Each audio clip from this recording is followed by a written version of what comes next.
Thank you very much. I think every time when we talk about transformation, we think of what really touches people. And I think that's one part of our work that we are trying to say, how do we do work that touches somewhere the heart and minds of people? And when a young man who is sitting and what we call teasing girls or walking around, whistling to a girl and harassing her, when he transforms and takes up, becomes a gender champion, we see a beginning of empowering community in some way.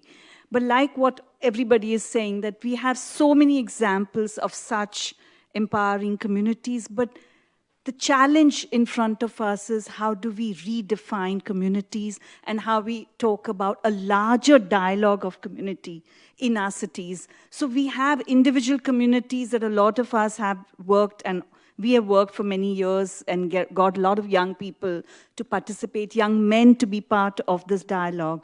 But challenge that we are facing is that in the new conception of the cities and how cities dialogues are happening, how do we expand the community's notion of community? And we've been able to bring very different kinds of people on board to have discussion on what is the vision of Mumbai city that we want to have. So whether it's the architects, urban planner, designer, artist, can we sit together along with grassroots voices to say what is the vision of Mumbai and how can we make it a gender-inclusive city?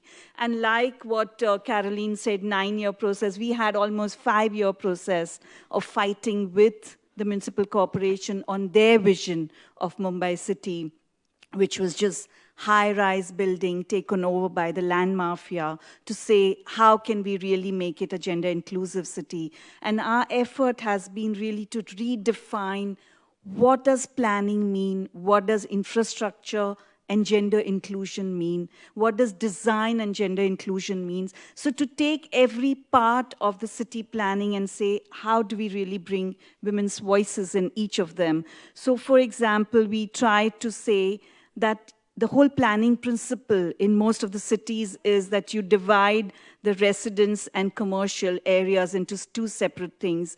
And we are challenging the whole notion of the divide between the public and the private. Why do we have to define women to be in a particular place and question every time she's in a public place, she's questioned as to why she's there, and does she need to be there, and is this the right time she needs to be there? So defining of the public and the private. But with that, we came up with this whole idea that we are looking for a planning principle of a mixed-use land use, and we don't want it to be a commercial and residential separate, so everything can be part of a mixed-use planning principle, and that is something that has been accepted now. For the first time in the history of our country, a gender chapter has been included in a vision document of a master plan of a city, which is a 20-year document, and they have recognized that women and men experience cities differently, they need different kinds of responses,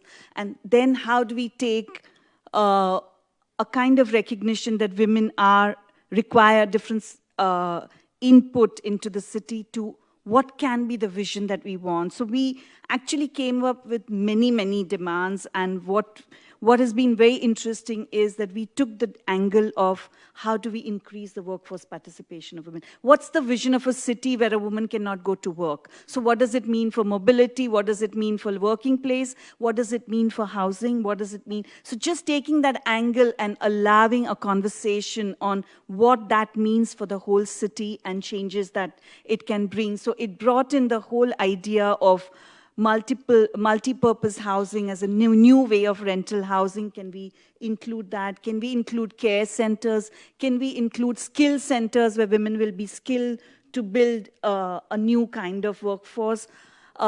We try to even bring the whole idea of public toilets, because that's a very big challenge in a city like Mumbai. We don't have enough public toilets for women.